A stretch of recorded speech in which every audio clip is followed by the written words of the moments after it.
Hey everybody, welcome to the show. Around the Nation right here, TYT Nation, Jeff Waldorf here with you on this Monday evening. Welcome back from the weekend. We got a great show for you guys today. We're going to talk about, of course, Donald Trump not in favor of having Mueller testify. Weird. We'll get into why. That should be a fun discussion. Then we have Donald Trump's staff going after him for tweeting. Again, Mick Mulvaney. Oh, you're going to love some of the quotes from Mick Mulvaney on here and how just completely out of touch he is. It's amazing. Then we've got teachers versus Betsy DeVos on social media. That's fun. Georgia Councilman, super racist, but doesn't want people to think he's racist.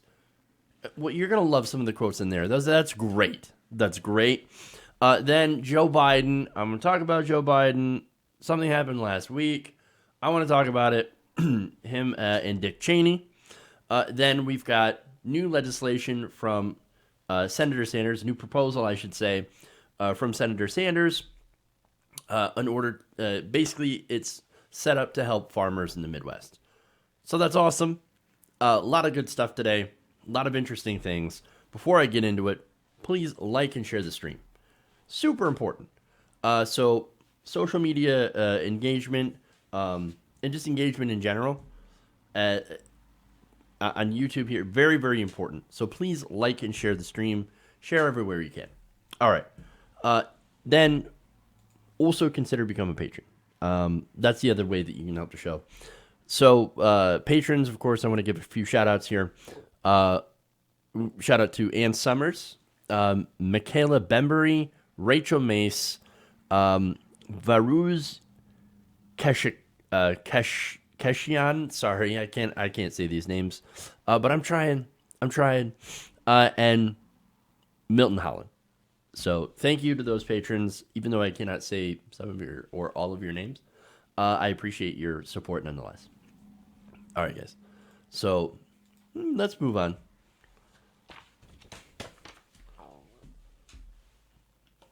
Let's get to Trump. All right. So President Trump went off the rails during an early morning tweet storm, as usual, after finding out that special counsel Robert Mueller may appear before a House committee to discuss the findings of his investigation. Now, on Twitter, he demanded that Mueller not show up, which is hilarious, and accused the Democrats of their own crimes. Well, now what crimes? What crimes have the Democrats done? I don't know. I guess somebody was talking to a Clinton staffer on the tarmac. I don't know. But nonetheless, he says, oh, no, go after Clinton's crimes. Okay, that's fun. No, look, maybe it's related to having an unsecured server, which not necessarily a crime, but is terrible, terrible practice. So if you're going to have a server, you need to secure it. And by the way, there's a lot of Republican hypocrisy on this, as a lot of Trump staffers have been found to have their own private email servers. So let's just talk about that. Anyway, now on Twitter, Trump, he said, after spending more than $35 million over a 2-year period, interviewing 500 people using 18 Trump-hating, angry Democrats, where does he get 18 from? They're all registered Republicans. And then he just apparently added 5 more people to that list. I don't know why. And then 49 FBI agents, all culminating in more than 400-page report showing no collusion. Why would the Democrats in Congress now need Robert Mueller to testify? Well, now, if it's a complete, clear exoneration, as you would claim, then why would you care? Why would you care if they waste their time? He continues. Are they looking for a redo because they hated seeing the strong no collusion conclusion? Oh, that's fun. There was no crime, except on the other side. Incredibly not covered in the report. Then what crime? What report? Moving on. And no obstruction. Bob Mueller should not testify. No redos for the Dems. Okay. Now, let me ask you. Does that sound like someone who's not afraid of what Robert Mueller might say? I'm just asking. I'm very curious. I mean, look, if it is a complete and total exoneration, then why would he be afraid of Mueller testimony? I don't know. That said, Democrats, of course, would hate the no collusion finding, and they do, except that, again, the report didn't necessarily mention collusion. They did, however, find not enough evidence to prove, beyond a shadow of a doubt, a criminal conspiracy involving Donald Trump and the Russian government, despite, of course, the Russian government being more than willing to help the Trump campaign win. Except that, look, it would appear from the report that even though the Russians offered their help at numerous times, the Trumps were too stupid to take it. Which I guess maybe you could say they're too smart to take it. But no, they definitely wanted to, but they were too dumb to make it happen. So then again, here you have not enough evidence of a conspiracy, but you know what? You have plenty of obstruction, lots and lots of obstruction. Now, the Democratic establishment, of course, for 2 years, yelled about collusion nonstop. So they were pretty mad when Mueller didn't come out and say, oh, no, Donald Trump, definitely a Russian plant, PP tape is real, all that stuff. And sadly, there are still Dems pushing that narrative. Nonetheless, the obstruction here, now the obstruction and the related financial crimes, or unrelated financial crimes, I think that should be the focus, right? And there are other investigations that were spawned off of the Mueller investigation that are looking into Donald Trump's finances. Deutsche Bank, that knows his finances, are making him very, very nervous by releasing some of this information to investigators, right? So now, when it comes to obstruction, the president tried very, very hard to obstruct the investigation. Mueller found about 10 counts of obstruction, and then, but he punted it to Congress. He punted it to Congress because he believed that he did not have the authority to indict a sitting president, and of course wanted Congress to do their job. Now, is Congress doing their job? No. Democrats, like Nancy Pelosi, are super, super weak, said, no, we're going to play politics. We're going to look at the polls, which, by the way, polls have a majority of people that are actually against impeachment proceedings. So they look at that and they say, oh, no, we're completely super scared of the Republicans. We're going to play politics, and we're not going to hold Trump accountable because of politics. No. Do your job. Even if it's not popular, you have a duty to uphold the Constitution. So that gets me to my conclusion, right? Mueller is going to speak, possibly, but what would be the point of bringing Mueller in to answer questions if Pelosi and the Democrats are not going to do anything, no matter what the answer is? No, look, I'm personally interested in what he has to say, but if you're not moving towards action, then you're just wasting everybody's time, and you're playing partisan politics. So what's the real point here? I mean, I guess I would understand the whole purpose of bringing him in if Democratic leaders are like, oh, no, you understand, we're trying to get more answers, right? So we're kind of holding our fire, as Democrats usually do. We need more information so we can start looking at impeachment. Okay, well, I would accept that as a decent answer.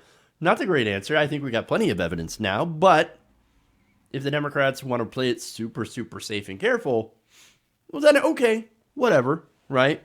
But Pelosi, remember, she took it off the table.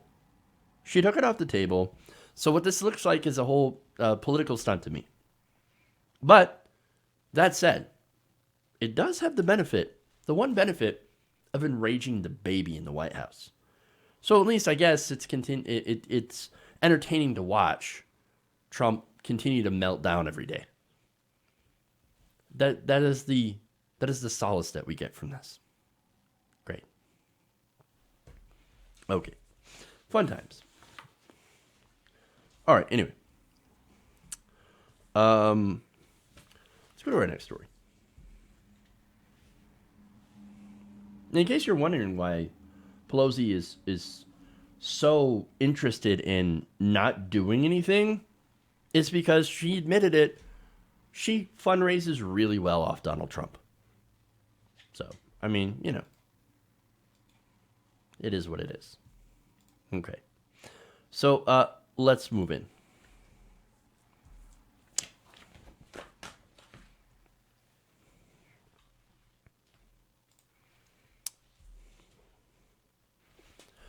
So President Trump continues to drive his staff crazy with his unhinged Twitter outbursts. Now, that's like the one early Monday morning, basically saying, Mueller better not testify, the fake news, etc., right? Dems, but we don't want the Dems to do the do-over. Yeah, okay. Well, Mueller might testify in front of the House, but on Twitter, again, you can read Donald Trump's tweets that were basically a desperate attempt to get him to not testify. Now, White House staffers, despite all this, continue to have some sort of hope that they can reel him in on social media and prevent him from saying stupid things or more stupid things or additional stupid things, right? Good luck with that. So nobody in 3 years has been able to temper Donald Trump and his tweets. But of course, that's not going to stop Trump's chief of staff, Mick Mulvaney, from trying. Now, this is according to a report in Politico. Now, it said that Mulvaney hopes to shape the White House's messaging by making the communications shop, quote, more proactive and less reactive. That's the communications division, right? So now Mulvaney explained how he's going to do this. Quote, we'll spend a little more time being proactive and a little less time being reactive. We want to talk about the economy. We want to talk about healthcare. We want to talk about trade.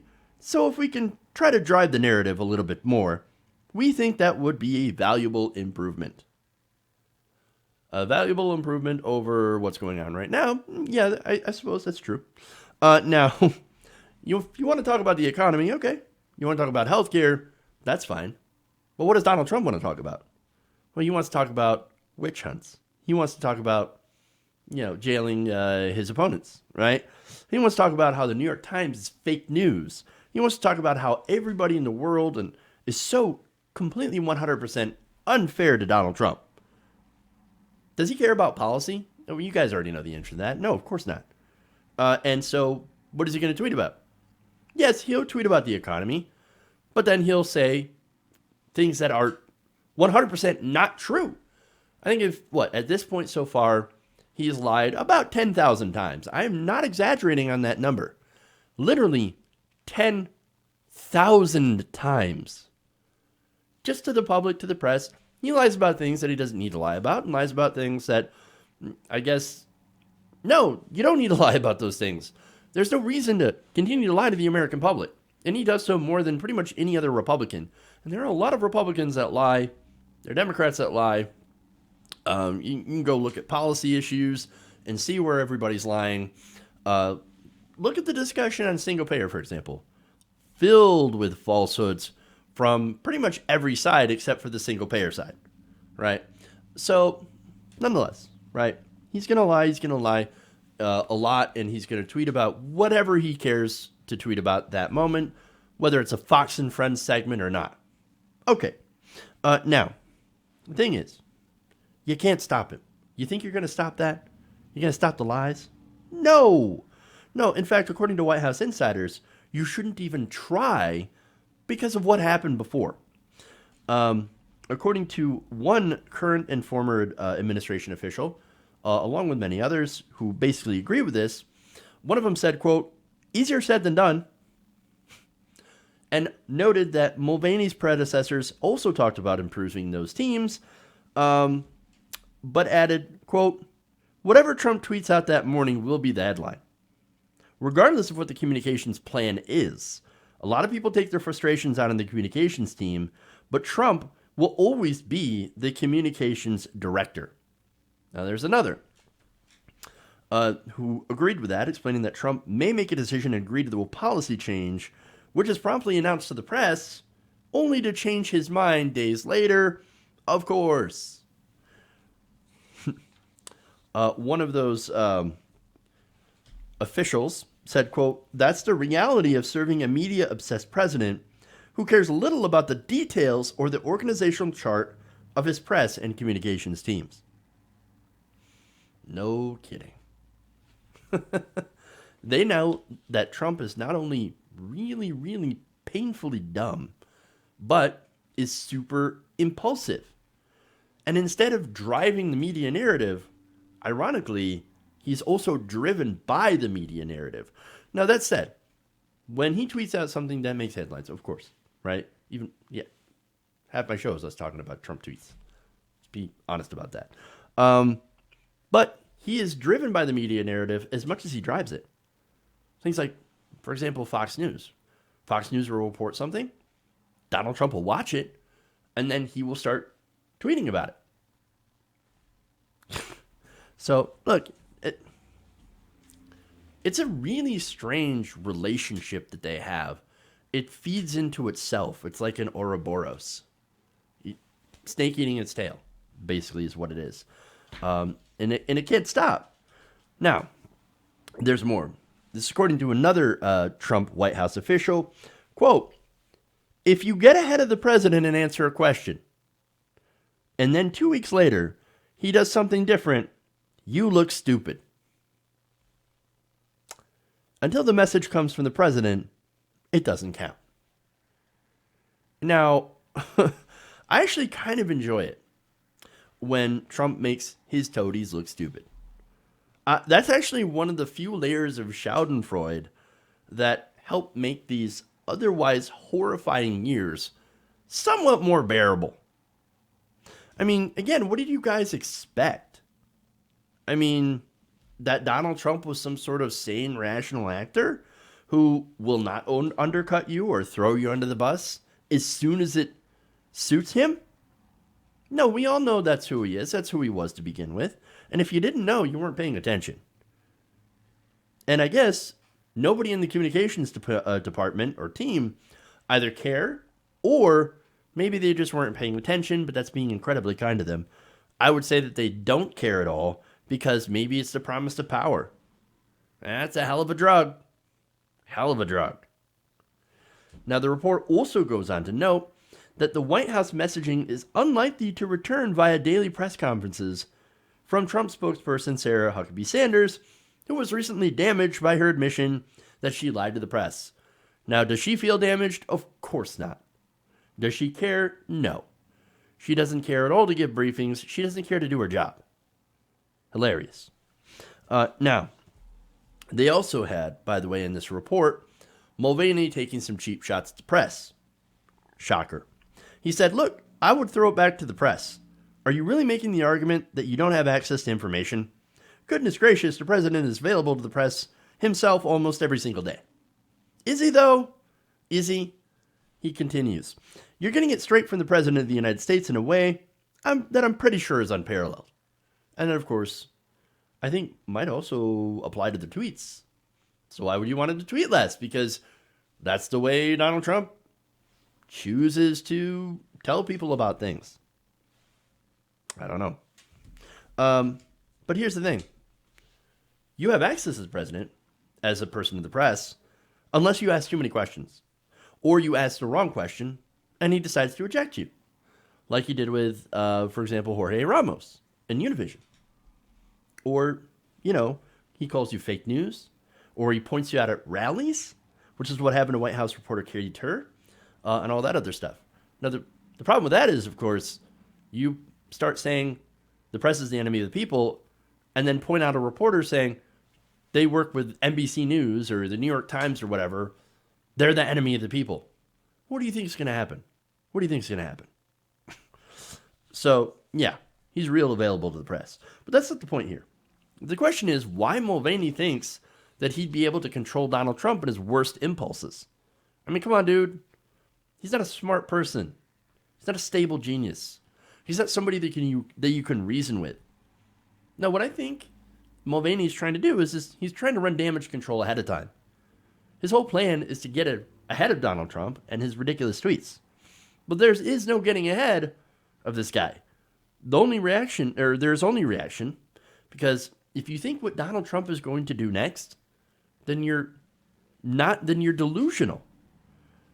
You know why? It's because Donald Trump probably doesn't even know what he's doing next. So it's a fool's errand. But far be it from me to actually tell people what's going on and to maybe help them out. There is no controlling Donald Trump. Hell, that's what they love about him. All right. So let's skip ahead here and let's go to teachers versus Betsy DeVos. That's fun.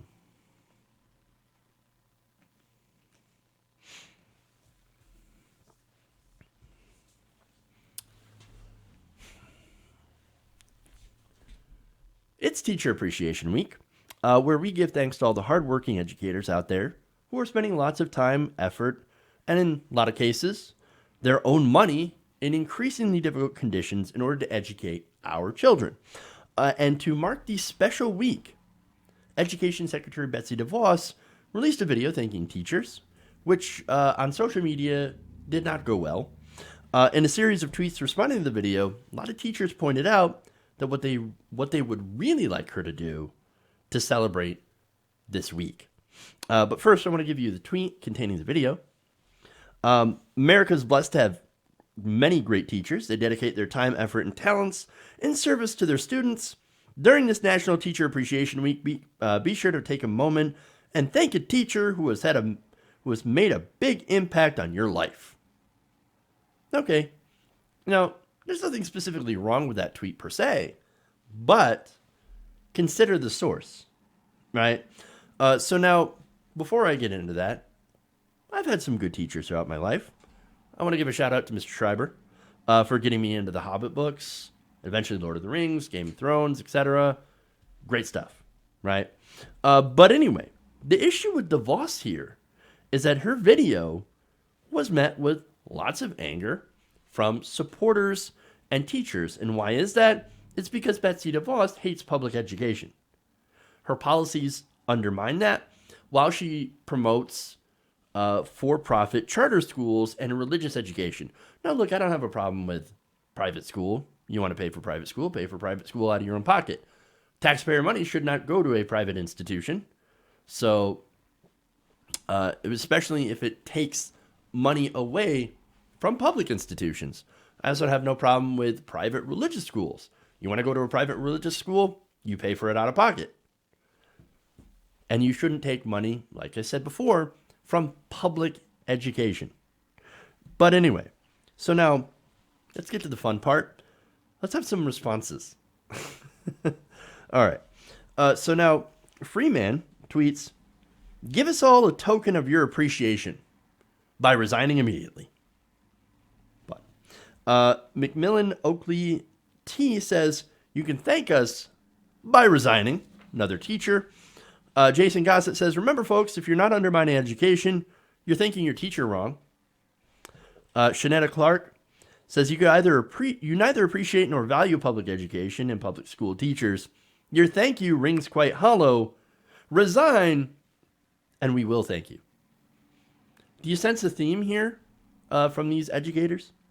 Somber Ramarith says, "How about we show our appreciation by giving them the respect and wages that they deserve?" Now, I should remind people, of course, that earlier this year, across the country, we saw teacher strikes in which they were getting paid so little that they felt that they had no choice to strike for higher pay and smaller class sizes, which actually helps a lot of students. Now, teachers get so underpaid and so overworked that, again, they had to actually go on strike nationally to at least get recognized and get something, right? And so, look, they need to be recognized by better pay, by better working conditions, etc., because of the extra lengths they end up going to just to do their job. Now, Elizabeth Juneau says, "The best thanks would be fully funding schools and actually knowing what my job entails." Just saying.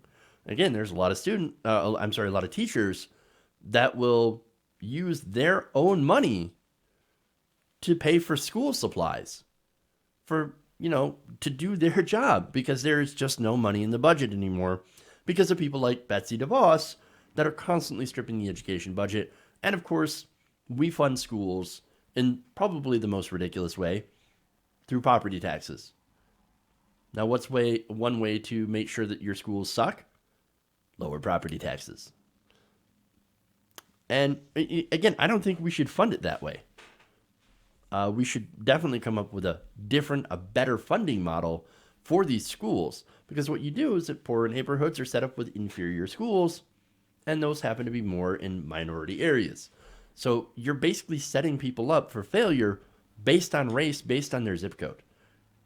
And it would solve the problem of, people wanting to go to charter schools to escape from their zip code to try to get at least some sort of better opportunity because the schools in those areas are just terrible. All right, more. My cat is probably cooler than you. Said you could thank a teacher by literally not crapping on public schools and the thousands of teachers that occupy them. Boy, that would be nice, wouldn't it? Just a thought. Avalon's Law says, quote, if you think teachers want less support for public schools and the end of resources for students who deal with sexual assault, discrimination, and options to pay off student loan debt, then I'll find some teachers for you to meet who strongly disagree with that assessment. And, of course, there's just a lot of examples of what Betsy DeVos is currently doing. And Nancy says, a raise in your resignation would be the best thank you ever. Buddy Nyhoff says, you're right, there are a ton of amazing teachers who do great things for kids. Unfortunately, we have an awful government in this country that only values money and power, which is why you're in office. Sad. You need to understand the value in public education. Change your views. Now, I love how they mention that she's only in power, or she's only in the position because of money and power. She literally bought that position. She gave $600,000 in donations and ended up a seat as the education secretary. She ended up in that seat. Bernie Sanders was one of the ones who grilled her about that. Nonetheless, she's still here. She's actually one of the most enduring, Trump picks that we've seen. It's amazing. Now, finally, Janice says, words are empty when your policies do not reflect that regard for #salary, #gun control. Now, that's the other thing. She said something about needing guns in schools to make sure that the bears don't attack. Yes, the bears. Now, all of these, of course, are pretty excellent takes. I also have to note that there are just a ton of tweets with just one word, resign. It looks like we've had another flop from the Trump administration. Now, DeVos, of course, likely does not care, as her whole purpose, as I've said numerous times, is to destroy public education. Her addition to the Trump budget, by the way, would have decimated public education, which is already at super critical levels. And it takes that money, of course, and gives it to charter schools, which, by the way, DeVos is from Michigan. I live in Michigan. I know the state of these schools, and they are mostly terrible. With few exceptions, their performance in educating people is actually really pretty bad. I can't wait till we have an education secretary that actually gives a crap about education. That would be nice. Because with DeVos, it's only about herself, her own fortune, and her desire to replace public education, and she's admitted this, with religiously themed private schools. She wants to take back education for the kingdom of Jesus. So, that's who Betsy DeVos really is. Okay. We're going to take a break. We'll come back with Joe Biden, Bernie Sanders, and all that stuff. Super chats. We'll also read some comments from you guys. And we'll be back right after this break. Around the Nation.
Welcome back to the show. Run the Nation right here. Jeff Waldorf here with you. Okay, so I have some member comments that I want to read. First, LL says, establishment Democrats, large equals the largest classification of invertebrates. Kind of, but no. Well, see, there's a reason for their weakness, and it's because they're paid to get weak. Or they're paid to be weak. Sarchek says, how many Big Macs has Trump eaten since becoming president? That is a good question and also scary. And not only that, but they're not Big Macs, they're hamburgers. Just saying. Non-member comments here. We'll start with RB. It says, Trump is a victim of Trump derangement syndrome. Trump is effing with himself just to show how tough he really is. No, I think he's just really stupid. Like, he is not a smart person, and he just does basically the first thing that comes to his mind. Guy's running on impulse. And finally, Mr. Elder Scrolls in Fallout says this about Betsy DeVos. Bet if you threw water on her, she'd melt. I don't know. Well, how would you explain why she has so many yachts? She must love the water. Or at least love yachts. She has like 11 of them. So, anyway. Thank you for the comments. You guys are pretty great. Let's move on. Let's talk about Joe Biden.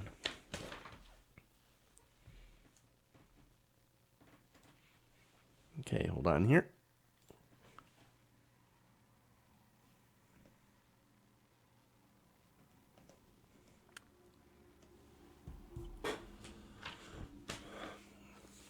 Hold on. Where is that story? I must have...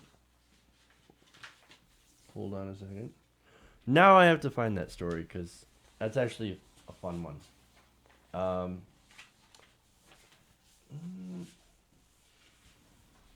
No, that's not it. Okay, super weird. So I know I have that somewhere. So just give me a second to find it here. Damn. Okay. All right, here we go. I know where it's at. It got buried. All right. I thought we were going to go to Joe Biden, but nope. We'll do this one. Do it live. We're going to do it live. All right. A Georgia councilman came out against interracial marriage after a local mayor was accused of racism. Now, that's weird going from one thing to the other, but as you're going to see in this story, how we get there is a little bit of an interesting ride. Now, first, we'll go to the mayor that was accused of racism. Now, this is Teresa Kennerly of the town of Houston, and she recently came under fire after she allegedly told a member of the council that she had rejected a job applicant. Now, the rejection was because he was black. And the city, she said, is just not ready for it. That's according to the Atlanta Journal-Constitution. Now wait, so the city isn't ready for it, or were you not ready for it? Now, it's funny when racists make that argument to make them appear to not be racist. Not only that, but then they blame everyone else for being racist. I mean, I don't think the city's ready for this. I mean, look how racist our citizens are. Oof. We can't have any diversity here. We're just not ready for it. Hilarious. Now, Kennerly later on denied she made these remarks. She said, quote, I do not recall making the statement attributed to me regarding any applicant for the city administrator position. And I deny that I made any statement that suggested prejudice, she said in a statement. Fun. Okay. Now, the problem is, who do you believe? Did she make this racist comment? Well, according to a fellow councilwoman, Hope Weeks, who confirmed in an email that Kennerly had made similar remarks before, so she wouldn't be surprised. Now, apparently this happened in a parking lot, which is fun. She said, quote, she proceeded to tell me that the candidate was real good, but he was black, and we don't have a big black population, and she just didn't think Houston was ready for that. Well, it's true, they don't have a very big black population. Nonetheless, what she did is she denied somebody who apparently was qualified. In her own estimation, he was a really good candidate. He's a really good candidate. But because our people here in town are just so racist, can't let him have the job. He's black. But wait, how is that not racist? I don't understand. Now, that's the mayor, right? So now, the man who came out against interracial marriage, this is where he comes in, right? And this is Councilman Jim Cleveland. Now, Cleveland is going to come to the defense of the mayor and say this, quote, I understood where she was coming from. I understand Teresa saying that simply because we're not Atlanta. Things are different here than they are 50 miles down the road. Okay. You would think that they were like another country or something with the way that they're treating this. I mean, is it so different between the city and the country? Where they're super racist still? I don't know, man. Anyway, moving on. So now, who is Jim Cleveland? That's a good question. And why is he defending somebody who did something so seemingly racist? Well, you're going to be shocked to find out that Cleveland is also kind of racist because he says he's against black people marrying white people. The councilman insists, though, that he is not racist, even though he believes that black and white people should not intermarry. Get a load of his explanation. Quote, I'm a Christian, and my Christian beliefs are you don't do interracial marriage. That's the way I was brought up, and that's the way I believe. Wow. No, notice that nobody asked him about it, what he thought about interracial marriage. He's just like, by the way, I'm totally not racist. I just hate it when black people and white people get married. But I'm not a racist, guys. Just remember that. Nobody brought that up. He took it upon himself to bring up, like, oh, hey, guys, guess what? I hate interracial marriage. Oh, come on, man. Now, he has more of an explanation here. He says, quote, I have black friends. I hire black people. But when it comes to all the stuff you see on TV, when you see blacks and whites together, it makes my blood boil. Because that's just not the way a Christian is supposed to live. That is literally the most, I'm not racist, but, I mean, the most insane statement I've seen. I mean, come on, man. Oh, you hire black people, so you're basically okay with hiring them on to do labor or whatever, and you give them a paycheck. Well, at least you get a paycheck from it. And, hey, you're good with having black friends. But God forbid, literally two people that care about each other, love each other, that happen to have different amounts of melanin in their skin get married. Because, ooh, boy, they don't like that at all. Come on, man. Look, I know a couple of interracial couples. They're lovely people. Ain't nothing wrong with that. How can somebody look at that and get really angry about it? I don't understand racism. It makes no sense to me. It boggles my mind. And the fact that he is using his religion as a shield against criticism. Again, he's saying, well, I'm a true Christian and we just don't do that in Christianity. What? I'm not racist. No, that's using it as a shield, and it is super, super douchey. The Bible says, love all people. Not love all people except if they get married and their skin tones don't match. That's not Christianity. That's just a front for racism. Okay. Fun times. All right. Moving on.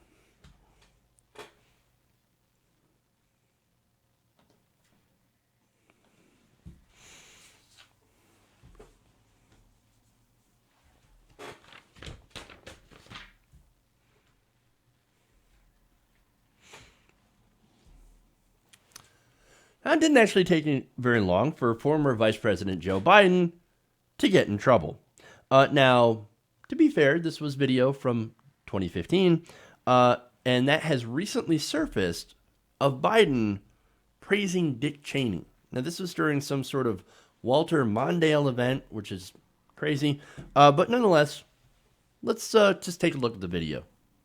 No, I didn't talk to him about the job. Look, but about how the vice presidency worked? No, what I talked to about him, look, first of all, I actually like Dick Cheney for real. I get on with him. I think he's a decent man. When I went to see him, I didn't talk to him before. I went to see him after we were elected. And I went to see him at the residence, and he and his wife were extremely gracious to Jill and to me. And he talked about how the office worked as related to the functioning of the office. But he had a very different relationship, and he was a powerful vice president. He had a very different relationship with President Bush. And one of the things I learned from, and it probably sounds like I'm making this up when I say I learned from, but I spoke to this man repeatedly about this job. And Vice President Cheney, he had his own national security team. And it was real, and they were smart guys and women. Okay, so yeah, he's going to go on and talk about how everybody on their, on Dick Cheney's team is so smart and so accomplished, blah, blah, blah. Don't care. Okay, so the important part of that was, oh no, Cheney, great guy. I like him. I get on with him really well. Dick Cheney, the man who shot a guy in the face while he was hunting. And then the guy that was shot apologized for getting shot in the face by Dick Cheney. That Dick Cheney. Or how about the Dick Cheney that got us into Iraq and then made a crap ton of money off of it? He is the Darth Sidious to Jar Jar Bush. There's no getting on with that kind of war criminal that helped lie us into a disastrous war that cost trillions of dollars and hundreds of thousands of innocent lives.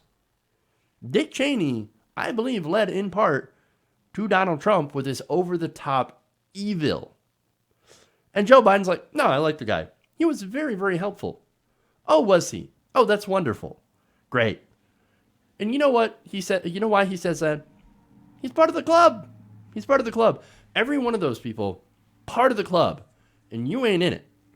And as Carlin had said, it's the same club that they use to beat you with.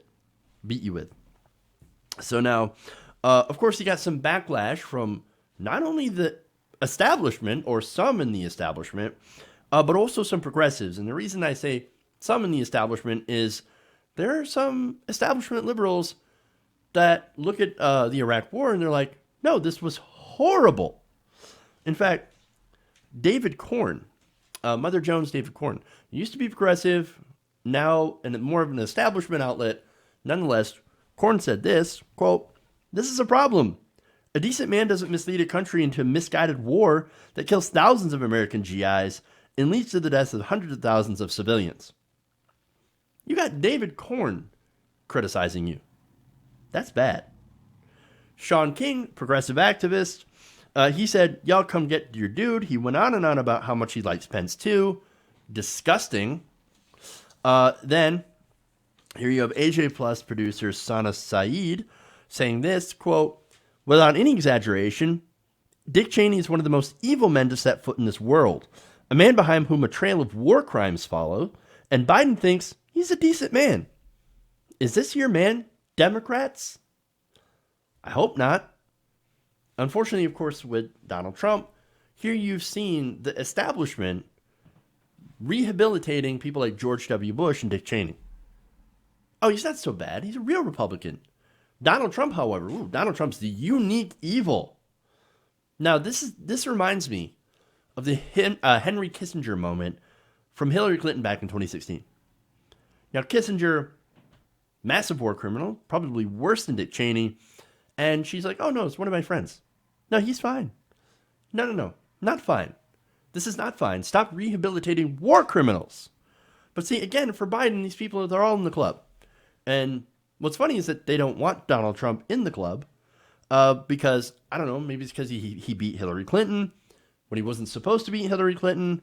I mean, how dare he not know his role as the Pied Piper candidate? We were supposed to win that. Me and my buddies were all supposed to get fantastic cabinet positions and all that. He was not supposed to win. And now we hate Trump, and now Trump's worse than Hitler. No, he's not. Donald Trump's bad, right? But is Donald Trump worse than Dick Cheney? No, he's not. And look, Donald Trump says horrible things. And he's done some very awful stuff on the border with immigration and has empowered white supremacy. I can go on. But Dick Cheney has literally led to the deaths of hundreds of thousands of innocent people all over the Middle East. Now, look, you could also say, but yeah, look, Trump, Yemen, he's blocked the war powers resolution on Yemen. That's also really horrible. But still, I kind of think Dick Cheney is a little bit worse. I mean, Dick Cheney has a body count that far surpasses Donald Trump, at least for the moment. And I'm more than happy to come back later on and be like, okay, yeah, now is the point where Donald Trump has surpassed Dick Cheney. But I'm really hoping we never get to that point. Now, at the same time, you don't want to lionize Dick Cheney. I mean, why would you do that? Especially if you want to consider yourself progressive. And I know this was back in 2015. But Dick Cheney has not gotten to be a better person. Dick Cheney is still Dick Cheney. He is still a terrible person. But seriously, why would you do that? Why? I don't get it. Now, I wonder if he's changed his tune. Probably not.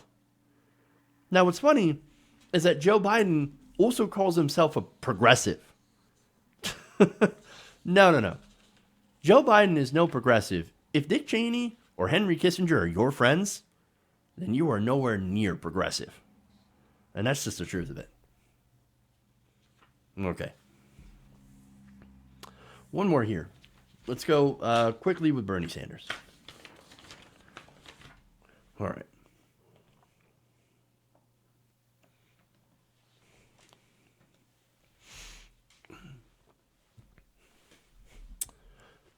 Democratic presidential candidate Bernie Sanders is now calling for a national right to repair law.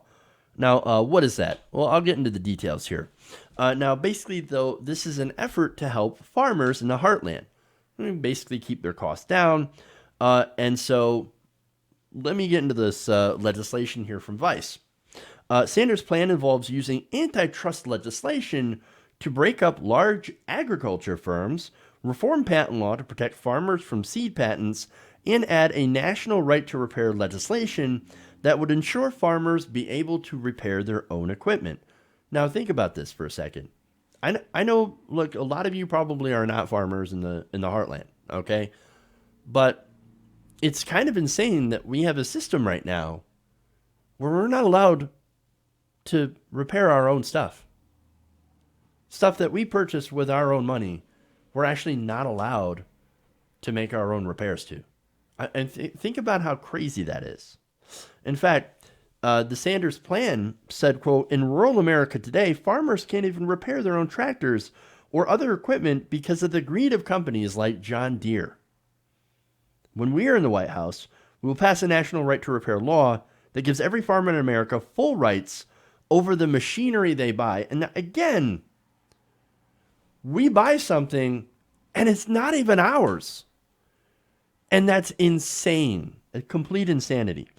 Now, Elizabeth Warren, actually, I said Bernie Sanders had come out with this today, but as usual, at least as of late, Elizabeth Warren's already been,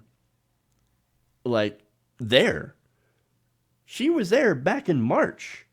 Now, in a post on Medium, she wrote, "Farmers should be able to repair their own equipment or choose between multiple repair shops."